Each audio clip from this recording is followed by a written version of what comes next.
degrees 3 minutes 7 seconds north latitude, 123 degrees 5 minutes 12 seconds longitude, 426 feet above sea level. Surrounded and protected by the foothills of the most vast and expansive mountain range in all of America. Blessed with some of the most bountiful panoramic streams and lakes this side of the Pacific Northwest. Birthplace of the revolutionary and sensational athletic shoe company, Nike. Dubbed Tracktown USA, it is the future host of the 2021 Track and Field World Championships. Eugene, Oregon, 2,906 miles west of Soccertown, USA. And yet, here at the heart of the Emerald City begins the story of C.J. Brown. For me, when I started, I was probably around 6, 7, 8, somewhere around there. One of my close friends back then, his father wanted to start a little rec team, and I joined in and just played, and it was something I grew to really love. My dad was a football player, so it was kind of weird to go from to watching my dad play football to me playing soccer. But I just went from there, and I had a knack for it. But in high school, I think the talent is a little more spread out. So I was able to play multiple positions, and there were times, my dad was actually the high school coach at the time, and we had about 3 or 4 guys. I mean, we had a pretty decent team, but we had 3 or 4 guys that were at a really high level. So we'd place them right through the middle, so center back, central midfielder, and a forward. So we could try to keep track of all the areas of the field. And my senior year, I played up top quite a bit to try to help score goals, and that was my highlight of my career, probably in soccer, because I scored so many goals. But my dad and my parents just kept me involved in soccer. I played club soccer, and then I played in my high school, and you kind of, back then there wasn't a whole lot of systems that you could go out to get scholarships and stuff like that, and I don't think it would have been hard for me to go to a 4-year college without some sort of a scholarship. And St. Clair did a great job at scouring the Bay Area to find players, and there were not many people knocking at my door to go play, and he saw me one day, and he kind of followed me a little bit through my high school career, and he offered me I think it was a partial scholarship, which was great. I looked around, like I went to Concordia College, I think it was in Washington area, and went out there for one college visit, and it was interesting. I liked it, but it was far. I was away from my family.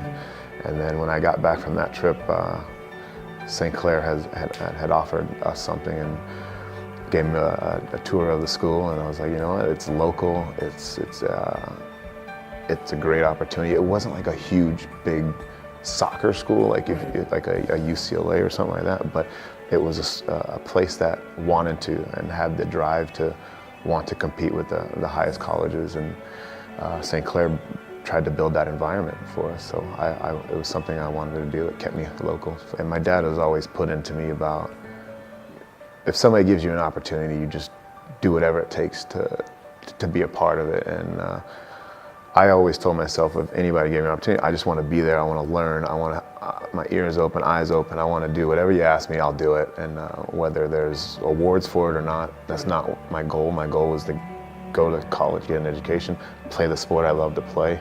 Because after college, you didn't have the MLS at that point when I first started. And if you weren't on the national team pools, then there was no national team for you. So for me, that was it for me. I figured I was going there, I was going to get an education, I was going to play the sport that I love to play. So I was going to do whatever it took. And I didn't think there were awards for whatever you did on the field. I loved to win, I wanted to win, and I tried to do whatever it could to help. And it actually won me some of the individual awards, which was great. I'm honored to hear words like that from not only a coach, but I think a mentor I've had, and a guy that saw something in me when I was a kid. I mean, if it wasn't for him, I don't know where I would be, because that was my only way of getting into college. And he saw me through soccer, and gave me an opportunity to play. And I feel like I owe him, but he's always there every time something happens for me. He's always there to give encouraging words and support, and I just always like to say thank you to a guy like that. He was a huge factor in my life for where I'm at now.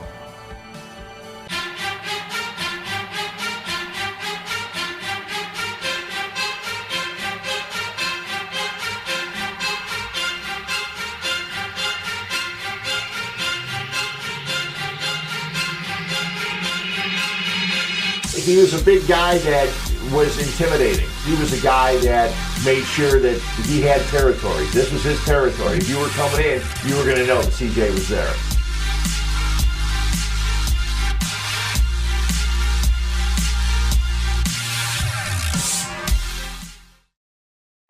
I wasn't expected to be drafted, but they did start the San Jose State, not San Jose State, but the San Jose Clash back then, which is now the Earthquakes. They had the local team there. So I did train and try out for them once, and it probably wasn't the best day to try out because of the weather, but for whatever reason, I wasn't ready and they didn't pick me. And so then I've been playing locally with clubs. There's the San Francisco Bay Seals and the Santa Cruz Surf, and I every summer would go play with them, and they were really good local players from San Francisco and East Bay and all that. So we'd all get together, play games, and very, very competitive. So it kept me in the loop of the soccer world. And then, but yeah, a little disappointed because I didn't get picked by the local team at the time. But again, I never knew what it really took to be a pro. I was okay in my college. And again, I wasn't the best in my college days. I was good for who I was, but I wasn't one of those rated players. So it was never an expectation that I'm going to get picked for a pro team. Yeah, it talks about the love of the game, and you get that a lot in soccer because there are a lot of players that aren't necessarily, you get your goal scorers, you get your guys that are scoring goals, you get your guys that you can make the fancy moves and nice passes and everything like that. But a lot of times if you're a back liner or a defender, the goalies can make spectacular plays. A lot of times what the defensive players do gets overlooked. And for CJ to be a guy that would stay with it and improve his game, and obviously be in 3 years with that team and then getting the attention of Major League Soccer, that he just worked his tail off because it was something he wanted to do, something he loved doing. And he probably had a goal set to get to Major League Soccer, and just working as hard as he did, working as hard as he always did once he was on the field. You can imagine when he was busting his tail trying to get to a certain place. When he was with the Chicago Fire and we saw him, he was already there. But you can imagine people saying you weren't good enough. And they didn't have to come out and say you weren't good enough, but they didn't show interest. All the way back to not being recruited highly out of high school and things like that. So he had something to prove. I tried out for the state team probably 2-3 times in a row and never made it. And it was disappointing because you go to these trainings for the whole weekend and you're training for so long, and to get that, you're not good enough is disappointing. But to me, that was what drove me. It was, I want to prove people wrong. I want to prove that I can make it. And not knowing what there was I was trying to make, I was just trying every day to show everybody that, hey, I may not be the best with the ball or this, that, and the other, but I can work harder than anybody. I have the attitude that will knock down doors if possible. And I just kept at it. You can go to a game sometimes, and when there's a bad play made, it's because there's no talking, there's no communication. CJ was a quiet guy off the field, not so much on the field. He would communicate all the time. There'd always be communication between him and the keeper. There'd always be communication with him and his other center back, because you have your keeper, your two center backs, and that's the heart of the defense. So your left back and your right back are going to help out, but those center backs are what really helps your keeper. And he had that where you always knew he was going to be in position. So many times young center backs are going to be out of position. They're going to stray a little bit too far. They're going to try and make the play instead of doing what they need to do. And CJ was a guy that was able to count and rely on the people that were around him and also make the plays when he needed to make them at his position. And I think that was something that everybody saw, not only here in Chicago, but around Major League Soccer. Going with the Seals and playing with them was a huge boost to my career. It was an opportunity that if I didn't take that, I probably wouldn't be where I'm at now.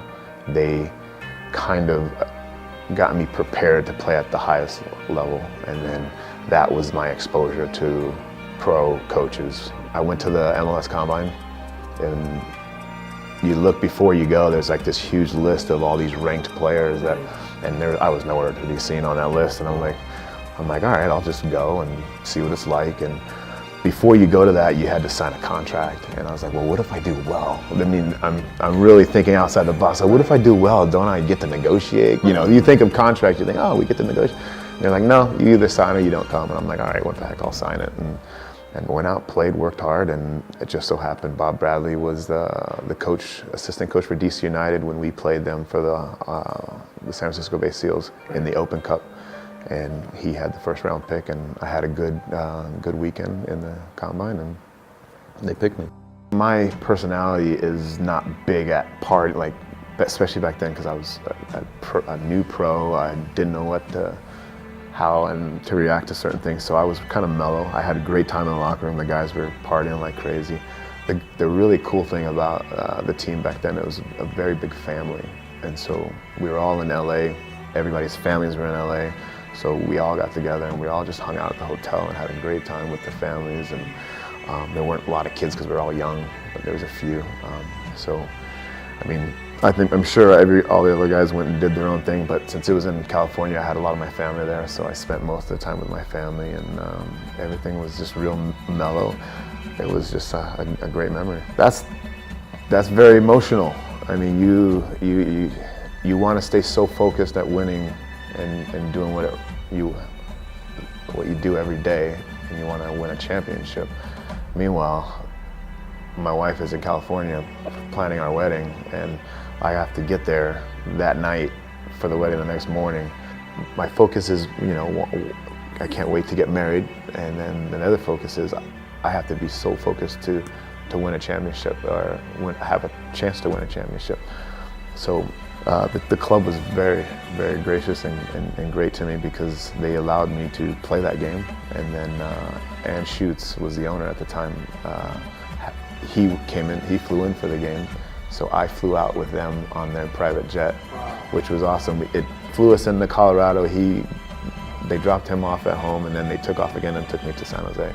I look at it as I won 2 championships in one night. I got to win the Open Cup championship, and then I get to win my bride. She's been a huge backbone to not just my career, but my life. And we met in college, and she's been there through the good times and the bad times, and she's like I said, the backbone. She's the backbone of what I do, and I'm a guy that needs to be stable, and she keeps me stable. Soccer Foundation is putting money into the communities to grow the sport, to provide more resources for young kids to play the sport. Obviously with MLS being around and MLS growing and putting money back into the communities is helping. It's the development, the money that they're putting into development now for kids is unbelievable. I mean, from the day I played to now, we didn't have academies, we didn't have specialty coaches coming in. We had parents. Our parents would read on it or go out and throw a soccer ball and we just go play. Now you have coaches that are actually professional coaches, and they're updating every year the coach's license. It was easy to get a coaching license. Now you actually have to put some time in going to school and doing the study. So I think the resources that they're putting into developing soccer is getting better. It's not at the highest levels yet, but it's not a lack of trying. They are trying. The talent of these kids, and you're signing kids at such a young age now in the U.S. that we still need to stay focused on them because they're the future. They're the future of what we have. And I mean, if you look in the parks now, back in the day, it was always baseball. It's always going to be basketball. But if you look in the parks now, it's a lot of soccer.